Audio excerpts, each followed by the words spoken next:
Akibat eksploitasi berlebihan di daerah tangkapan air khususnya di hulu, serta penataan ruang hijau yang tidak sesuai mengakibatkan das atau daerah aliran sungai di beberapa wilayah mengalami degradasi baik dari segi kualitas air bahkan kondisi fisik sungai yang memprihatinkan. Ubah laku masyarakat untuk lebih menjaga lingkungan sekitar menjadi faktor utama untuk bisa mengembalikan kelestarian lingkungan baik di daerah tangkapan air maupun daerah aliran sungai. Direktur Perum Jasa Tirta I, Raymond Valian, tidak memungkiri jika sebagian kondisi daerah aliran sungai di wilayah kerjanya, baik Sungai Brantas, Kalikonto, Sungai Bengawan Solo, dan wilayah sungai lainnya, mengalami degradasi dari berbagai aspek. Berbagai upaya sudah dilakukan oleh pihak Jasa Tirta untuk mengembalikan kondisi normal dengan melakukan penghijauan di daerah tangkapan air dari hulu, serta membangun puluhan cek dam di daerah aliran sungai untuk menahan erosi maupun sedimentasi. Namun upaya tersebut menurut Raymond harus didukung oleh masyarakat khususnya yang bermukim di daerah tangkapan air, seperti perbukitan, untuk tidak mengeksploitasi keberadaannya, seperti menebang pohon serta mengalihfungsikan hutan atau perbukitan menjadi lahan perkebunan.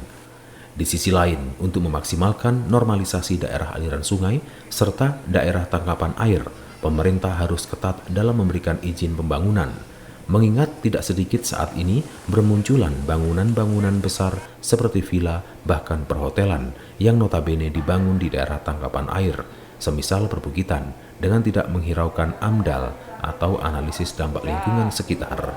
2019-2020 kami membangun kurang lebih 30-an cek dam untuk wilayah hulu bersama-sama dengan instansi yang lain, baik itu untuk menangkap sedimen maupun untuk menangkap yang lebih besar, ya, hasil yang lebih besar. Tetapi itu tentu tidak cukup. Kenapa? Karena yang dihadapi ini kan sebenarnya bukan hanya hujan yang membawa sedimen saja, tetapi juga risiko banjir. Misalnya ketika hujan itu tidak terserap di dalam tanah, sebagian besar airnya mengalir di permukaan tanah, maka itu justru berpotensi misalnya menggenangi kawasan pemukiman atau menutup jalan, merusak sistem transport yang ada dan lain-lain. Jadi saya kira upaya kita membangun cek dam dan lain-lain itu hanya sebagian saja dari ikhtiar yang bisa dilakukan. Yang paling penting sebenarnya adalah mengajak pemerintah, masyarakat untuk bersama-sama punya komitmen pada pertama, membatasi perubahan tata ruang. Yang kedua, mendorong agar orang menahan air dengan memperbanyak tanaman atau memperbanyak vegetasi. Dan yang ketiga adalah sama-sama merawat air dengan misalnya tidak mencemarinya atau justru menjaga supaya tidak kita membuang sampah atau limbah ke dalam badan air.